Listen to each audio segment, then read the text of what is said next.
बोली श्री सद्गुरु महाराज की जय। श्री सद्गुरु महाराज की जय।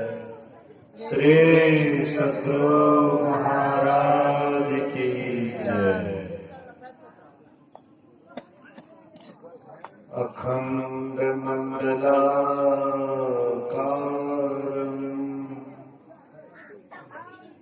व्याप्तं येन चराचरं तत्पदं दर्शितं येन तस्मै श्री गुरुवे नमः। धन्य धन्य सतगुरु सुखदा महिमा कहे न जाए। जो कछ कहाँ तुम्हारी कृपा मोते कछो न बसा। सर्वत्र सर्वदा वर्तमान सद्गुरु महाराज जी के पावन चरणों में कोटि कोटि नमन। उपस्थित गुरुजन, धर्म प्रेमी सत्संगी बंधुओं, पूजनीय माताओं तथा भक्तिमती बहनों, अभी हम लोग परम श्रद्धे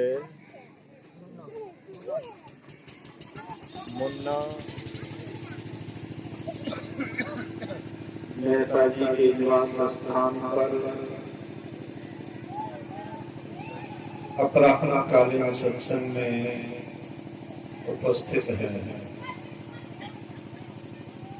आप सबों को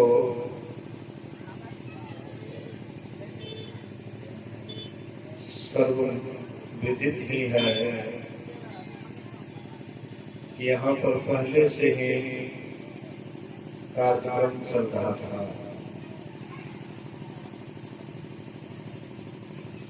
भगवत का कार्यक्रम कल ही से चल रहा था। शायद मंडल संस्कार के अवसर पर और आज अभी अपराह्नकालीन सत्संग का भी समय रखा गया।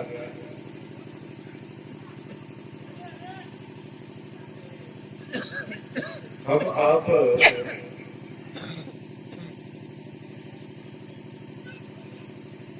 सोचते हैं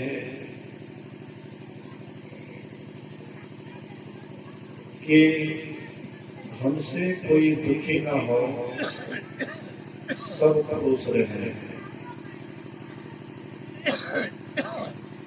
कोई हमसे दुखी ना हो, सब हमसे खुश रहे, प्रायः सबके मन में रहता है। जैसे एक परिवार के जितने सदस्य हैं, मन में होता है, जो गार्जियन होता है उनके मन में होता है कि मेरे परिवार के जितने भी सदस्य हैं सब सुखी रहे, कोई दुखी ना हो। तो जैसे एक परिवार को खुशी रखना चाहते हैं एक गार्जियन,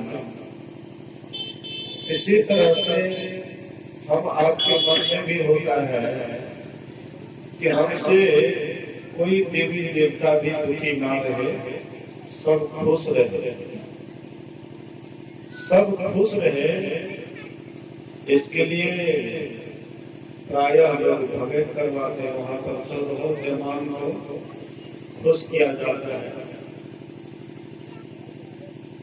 35 करोड़ देवी देवता है। 35 करोड़ देवी देवता में से कोई दुखी ना हो, सब खुश रहे, इसके लिए हम लोग भगत करवाते हैं। भगत हालांकि शुद्ध शब्द नहीं है, शुद्ध शब्द है भक्ति गीत। 24 घंटा भक्ति गीत गाए काफी भीड़ हुई होगी, बहुत लोग आए होंगे, बहुत लोग सुने होंगे। तो अब तो भगत करवा लिए, भक्ति गीत सुन लिए, अब तो हम लोगों का काम बन गया, फिर सत्संग कराने का क्या आवश्यकता है? काम तो बनिए गया, भक्ति गीत सुनिए लिए, है? काम हो गया। अब सत्संग करने कराने से क्या मतलब? तो माता जी दीक्षित है इस परिवार से, तो बोले कि माँ की इच्छा है कि सत्संग होगा, माँ की इच्छा है कि सत्संग होगा, इसलिए सत्संग हो रहा है।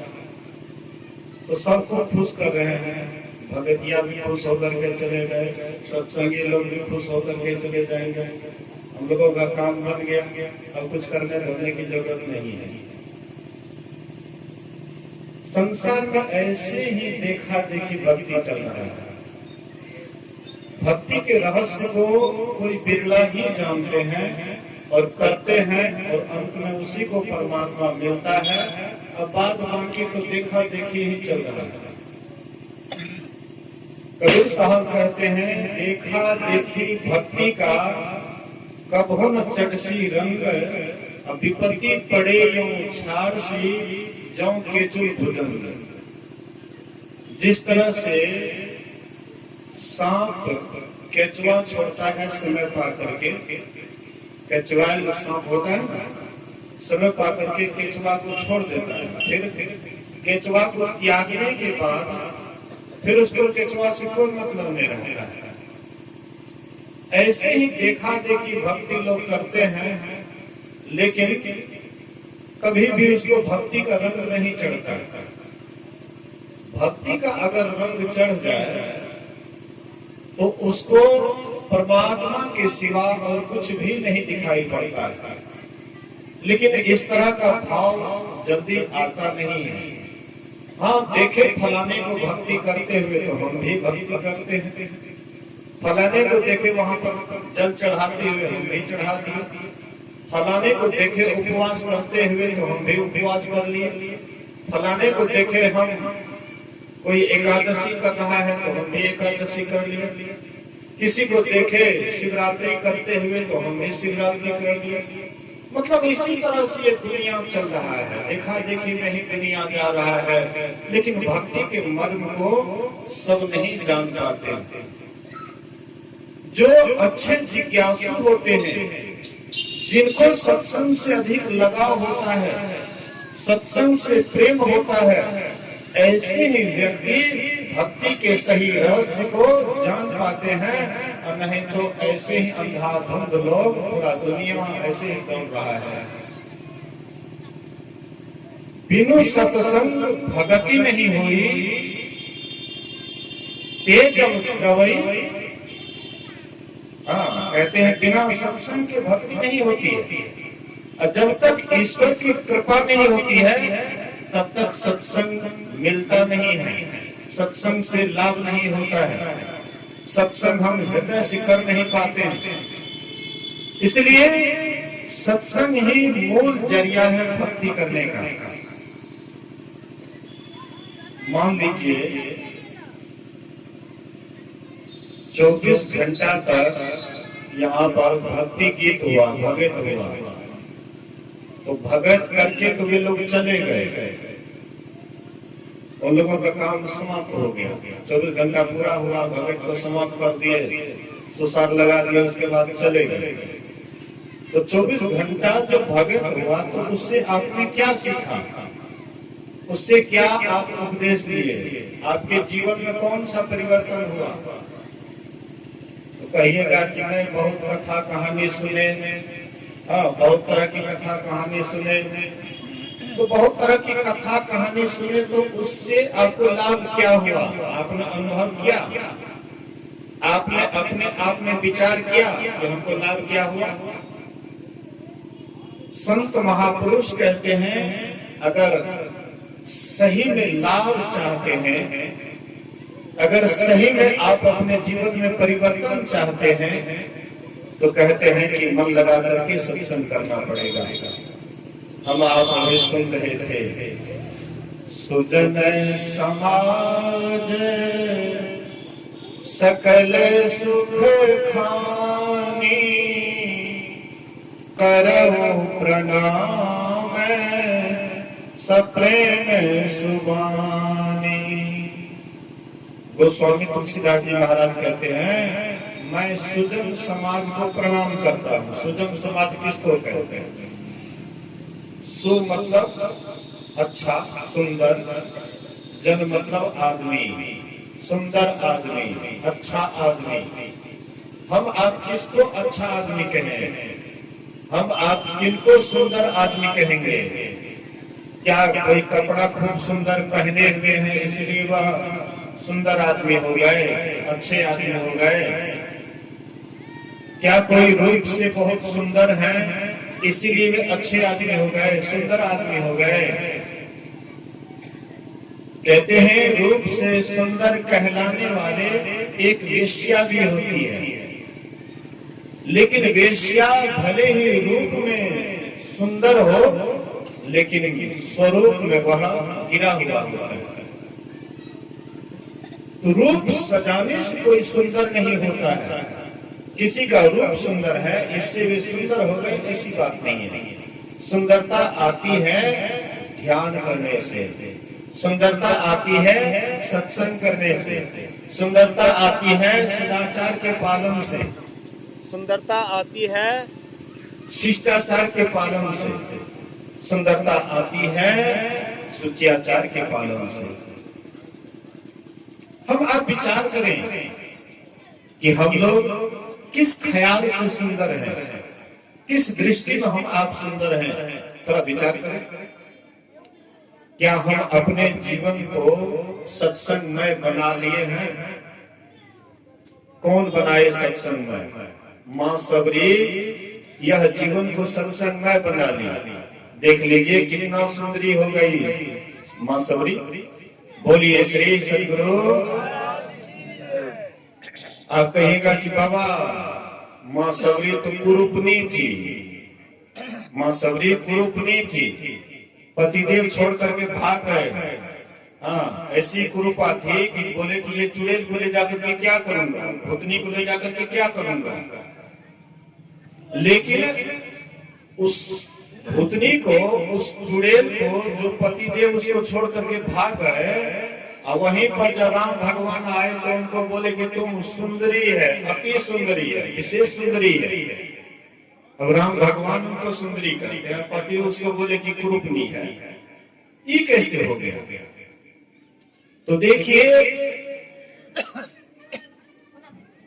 कोई अगर विशेष मनुष्य होता है तो वह विशेष गुण को देखते हैं, और कोई साधारण आदमी होता है तो केवल सुंदरता को देख करके भूल जाते हैं।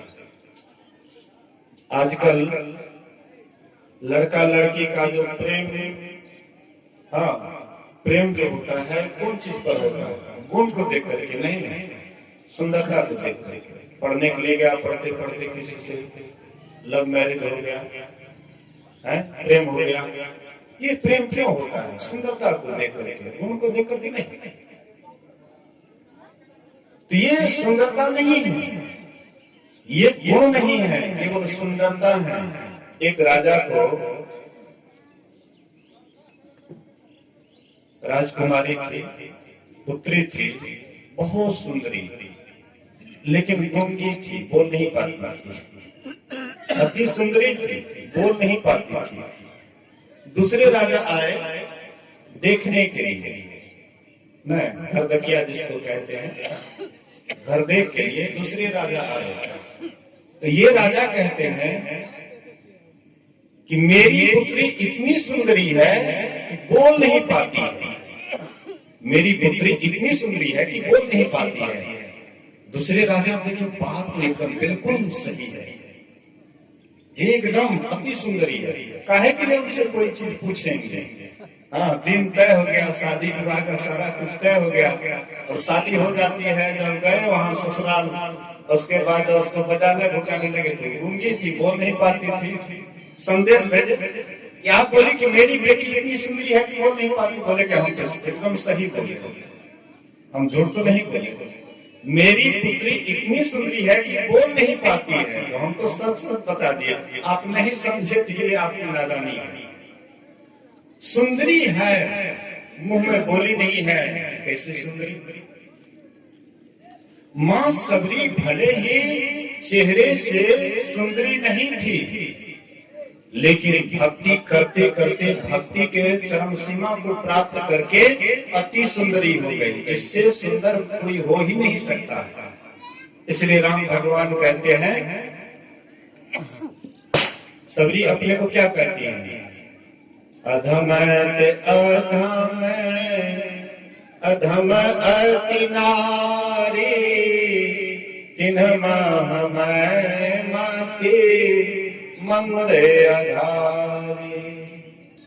राम भगवान कहते हैं कि देखो, ये बात दूसरे को सुनाना, जोगी के आगे में धुन खेल नहीं खेलो। तुम क्या सोचती है कि हम जोगी के आगे में धुन खेल खेल रहे हैं? सुनियो प्रेम से, तो भगत ने अच्छी अगरबत्ती धूमन अपनो अनोखो धूमन या अनोखो धूमन दोसर चीज भए रहल छै। प्रेम से सुननाइ छै, जे थोड़ा प्रेम से सुन के गहराई से ओकरा मनन करते, इस सत्संग से जीवन के परिवर्तन करेगा छै। सुना दे के लिए नहीं है सत्संग, बल्कि अपना जीवन को उतारे के लिए है। तो सबरी से भगवान राम कहते हैं, कह रघुपति सुनो भामिनी बाता, मानव एक भगति करनाता। हे भामिनी, हे सुंदरी, मेरी बात सुनो, मैं भक्ति का नाता मानता हूं। तो भक्ति कैसे करें? बिना सत्संग के समझ में आएंगे क्या? बिना सत्संग के भक्ति समझ में नहीं आएंगे। आप अपने आप को नहीं समझ पाएंगे कि हम कौन हैं।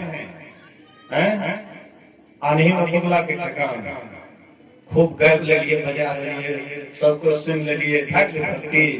आप कुछ न करना चाहे, कुछ न ले कते कतो ने की बोला, कुछ न। मतलब भक्ति के मर्म को जब तक संतों के पास नहीं जाएंगे, सत्संग में नहीं जाएंगे, तब तक भक्ति के मर्म को आप नहीं जान सकते हैं। इसलिए गोस्वामी तुलसीदास जी महाराज कहते हैं, सुजन समाज सकल गुण खानी, करऊं प्रणाम सप्रेम सुबानी। मैं सुंदर समाज को प्रणाम करता हूं, जिस समाज में लोग अध्यात्म ज्ञान से जुड़े होते हैं, वहां के व्यक्ति सदाचारी होते हैं। और जहां के व्यक्ति सदाचारी होते हैं, वहां की सामाजिक नीति अच्छी होती है। और जहां पर सामाजिक नीति अच्छी होती है, वहां पर बुरी राजनीति नहीं चल पाती है। इसलिए गुरु महाराज जी के गुरु बाबा देवी साहब बोले, लाला सबसे ऊपर में रखो आध्यात्मिकता को, उसके नीचे रखो सदाचारिता को, उसके नीचे रखो सामाजिक नीति को, और सबसे नीचे रखो राजनीति को। लाला, जहां के व्यक्ति अध्यात्म से जुड़ा होगा, वहां का व्यक्ति सदाचारी अवश्य होगा। और जहां का व्यक्ति सदाचारी होगा, वहां की सामाजिक नीति अच्छी होगी। और जहां पर सामाजिक नीति अच्छी होगी, वहां पर बुरी राजनीति ठहर ही नहीं सकती है। लेकिन सबसे ऊपर में आध्यात्मिकता को कैसे रखेंगे? इसको कहते हैं आध्यात्मिकता। अध्यात्म किसे कहते हैं? ईश्वर का सही ज्ञान प्राप्त कराने वाले जगह को, और वह ईश्वर को, ईश्वर के सही ज्ञान को प्राप्त कराने वाले जगह कौन है? बिनु सत्संग विवेक न होई, राम कृपा बिनु सुलभ न सोई। बिना सत्संग के विवेक नहीं होता। विवेक किसको कहते हैं? हम लोग पढ़ लिख करके matric, inter, IE, BE, MA कर लिए तो विवेक तो हो गया। और सत्संग करने की क्या जरूरत है? बहुत पढ़े लिखे बाबू साहब हैं, पढ़े लिखे हैं, नौकरी करते हैं, बहुत पैसे कमाते हैं, उनके मन में यही धारणा हो जाती है कि हम तो पढ़ लिख करके विवेकवान हो गए, बुद्धिमान हो गए, अब हमको सत्संग करने की क्या जरूरत, हम सत्संग में क्यों जाएं? लेकिन यहाँ पर गोस्वामी जी कहते हैं कि केवल भौतिक ज्ञान के अध्ययन से, भौतिक विद्या से अगर कोई सोचता है कि हम विवेकवान हो गए, ये उसकी भूल है। स्वामी विवेकानंद 1893 में शिकागो गए थे, जहां पर बहुत बड़ा विश्व सम्मेलन हुआ था। पूरे देश विदेश के बड़े बड़े विद्वान लोग आए हुए थे और भारत की तरफ से स्वामी विवेकानंद वहां गए हुए थे। सभी विद्वान लोग अपना अपना भाषण दिए और स्वामी विवेकानंद के लिए समय भी मिलना मुश्किल था। उस समय भारत गुलाम था, भारत को लोग नीच निगाह से देखते थे, इसलिए समय भी नहीं देना चाहते थे। बहुत पैरवी के बाद, बहुत अनुनय विनय के बाद इनको समय मिला। जब ये भाषण करने लगे, जब ये प्रवचन करने लगे, तब तो सब विद्वान उन्हीं को समय देने लगे कि मेरा भी समय उन्हीं को दिया जाए, मेरा भी समय उसी को दिया जाए। बहुत सुंदर, बहुत अच्छा, सब बड़ाई किए, सब उसके नाम का जय जयकार किए। आखिर रहस्य क्या था? वहां पर तो बड़े बड़े पढ़े लिखे लोग थे, लेकिन वे लोग भी वहां पर अपने आप को छोटा मान लिए और इन्हीं को सब बड़ाई दे दिए। आखिर क्या बात, कौन ऐसी विशेषता थी? तो वही अध्यात्म ज्ञान में ये ऊपर उठे हुए थे। सभी विद्वानों ने कहा कि हम लोगों के पास जो विद्या है, जो ज्ञान है, वह आंख से नीचे वाला ज्ञान है, विद्या है। लेकिन स्वामी विवेकानंद के पास जो ज्ञान है, विद्या है, वह आंख से ऊपर वाली विद्या है।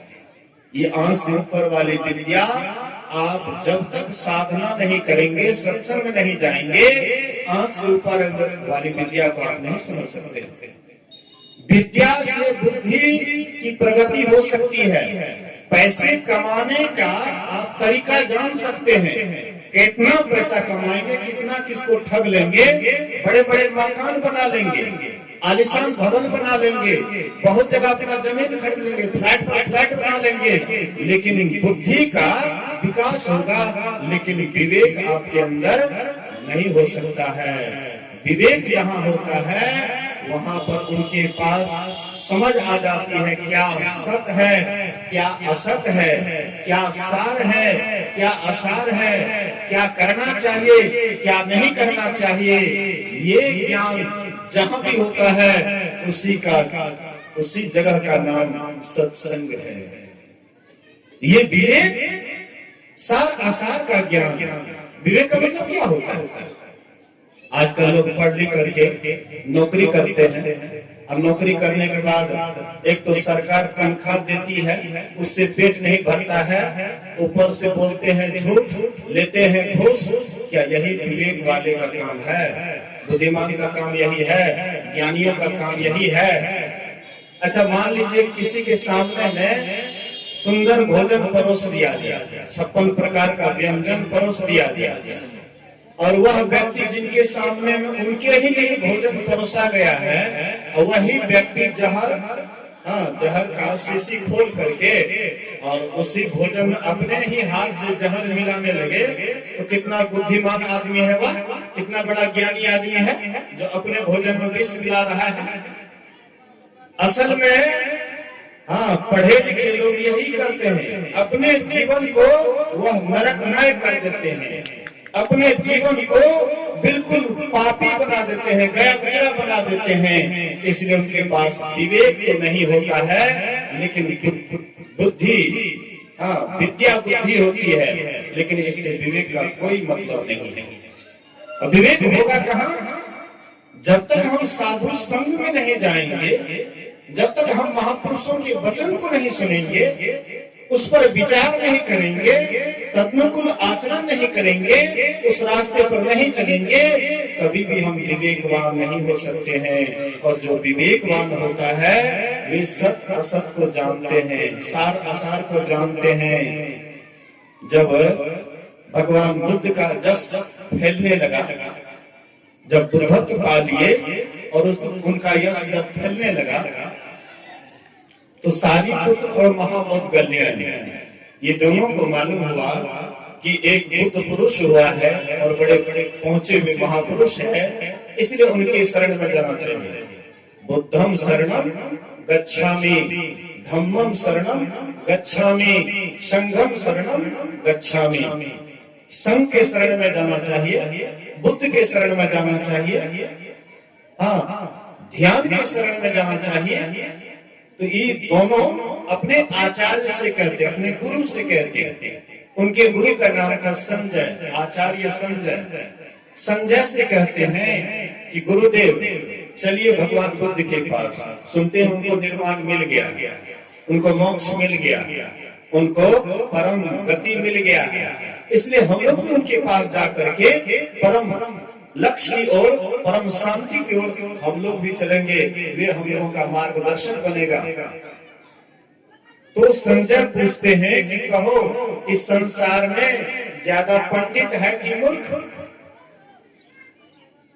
तो ये दोनों कहते हैं कि ज्यादा मूर्ख है, पंडित कम है। पंडित से मतलब आप लोग ये नहीं सोच लीजिएगा कि भगत कराने से पहले कौन सी करवाने के लिए आते हैं?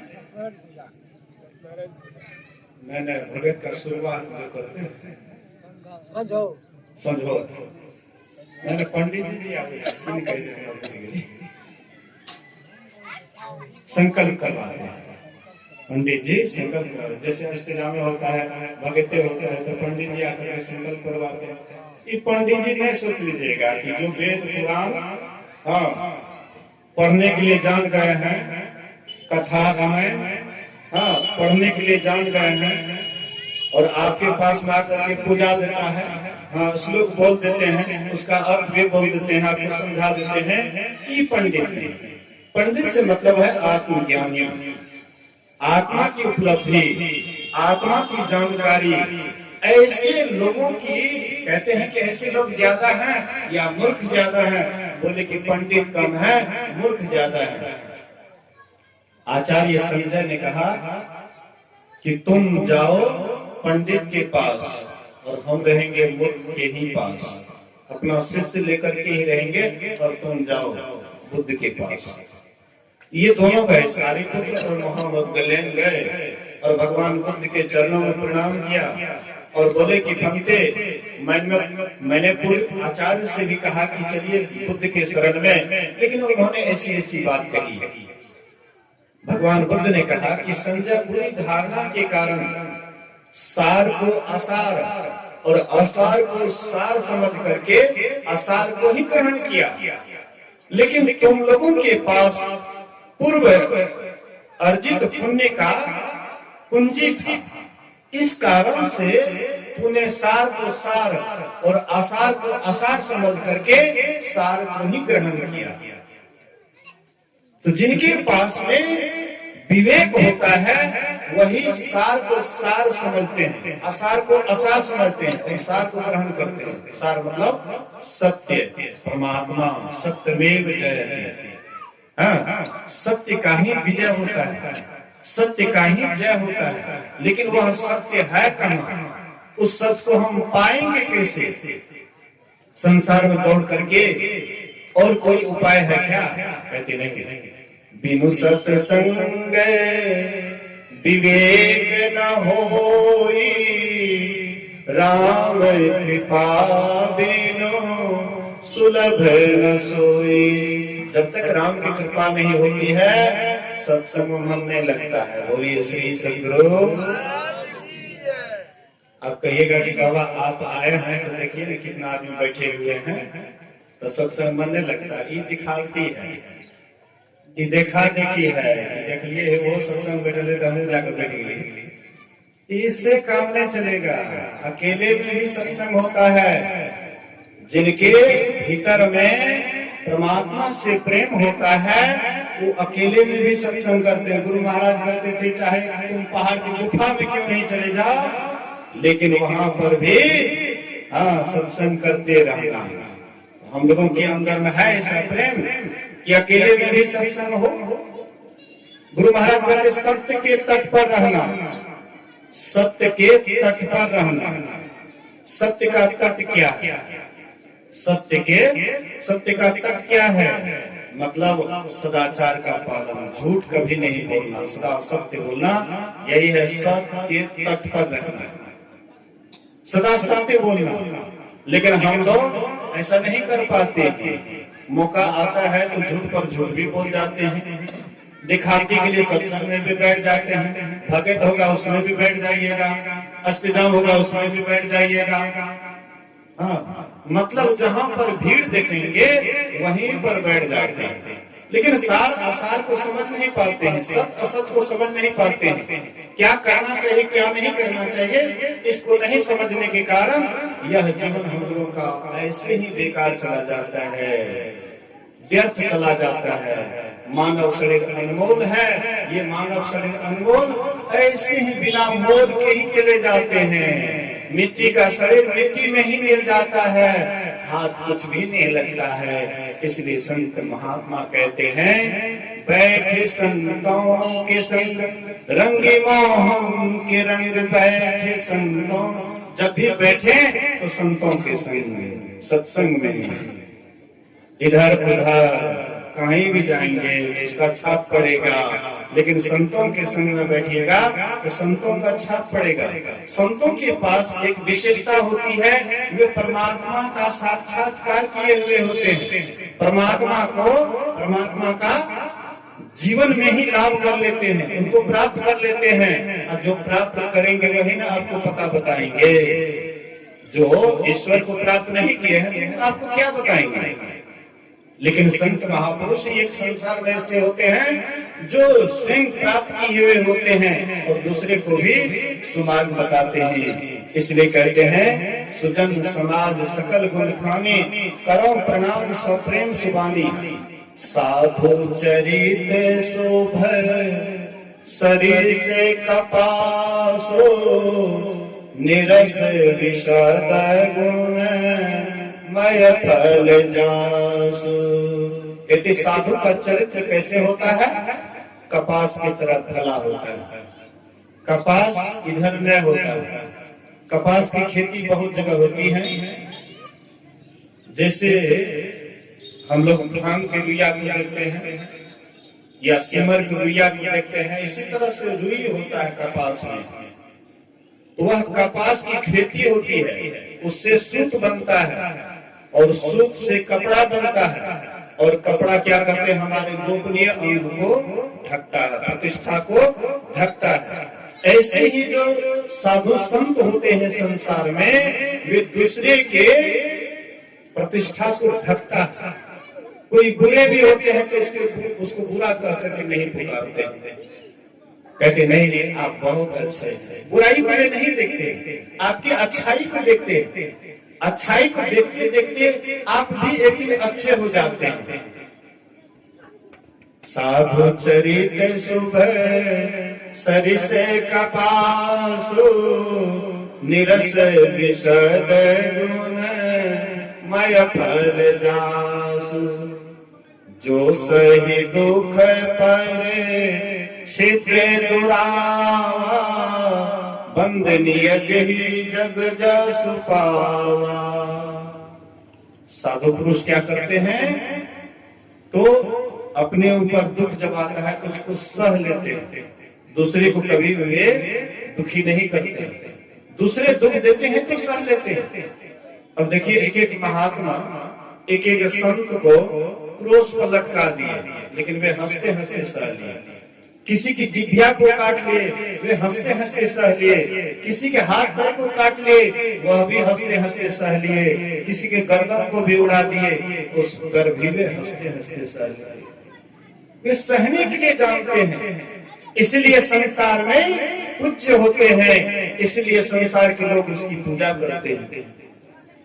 राम भगति जहाँ सुरसरि धारा, सरसय ब्रह्म विचार प्रचारा।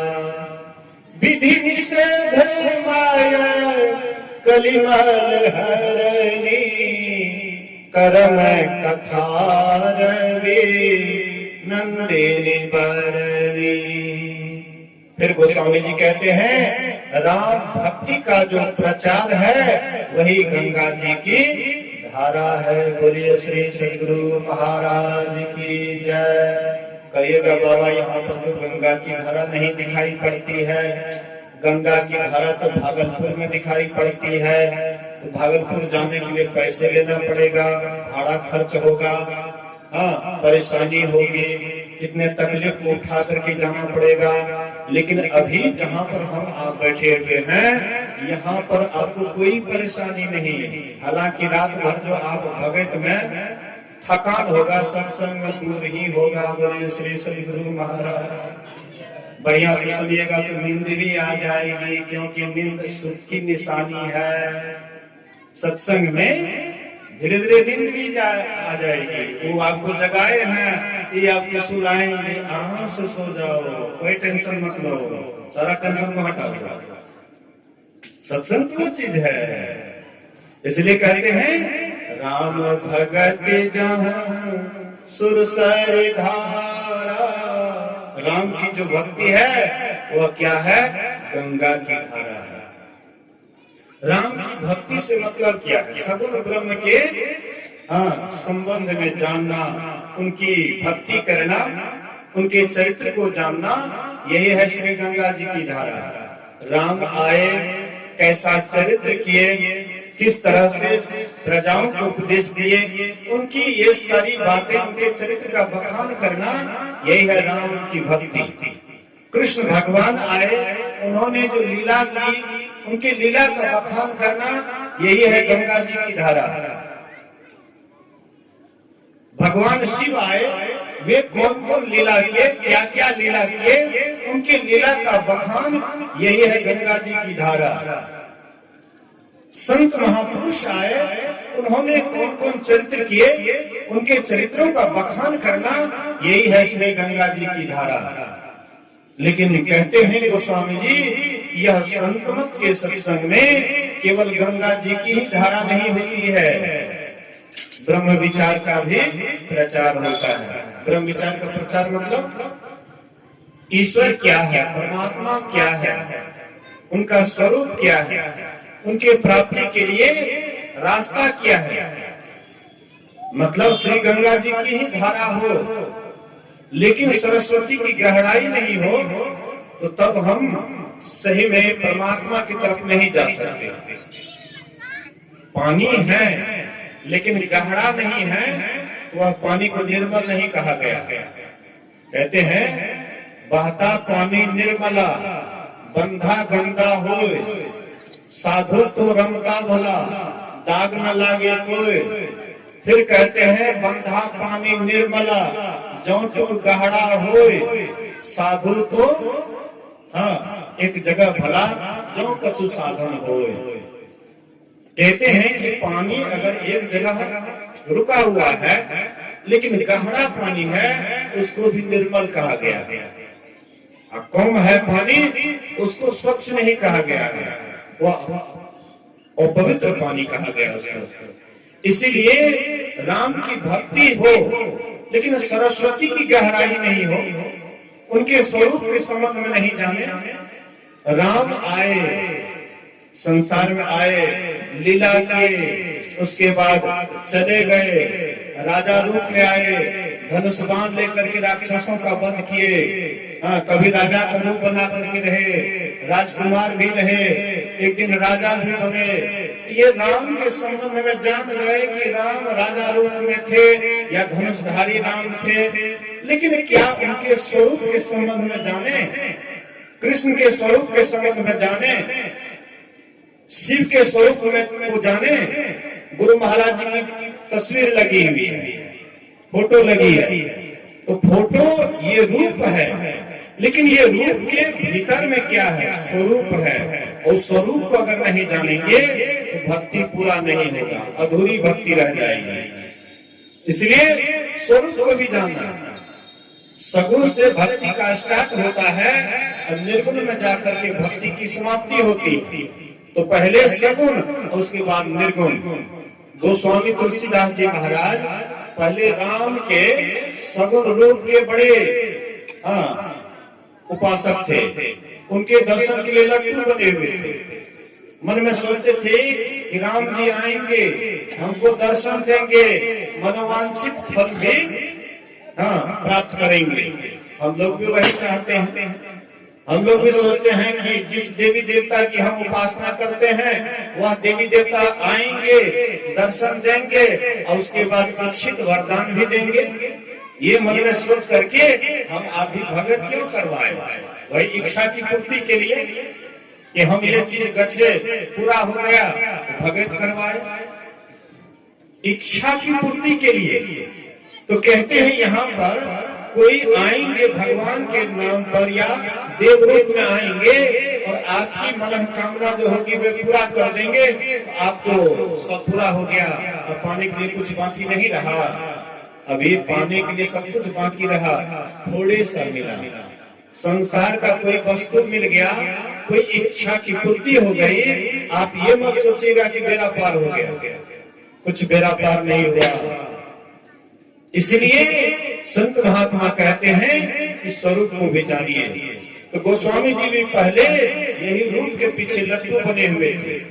उनके संबंध में कहानी है कि वे जब शौच जाते थे तो शौच से उधर से जब लौटते थे तो थोड़ा पानी बचा लेते थे, तो एक बैर वृक्ष के जड़ में डाल देते थे।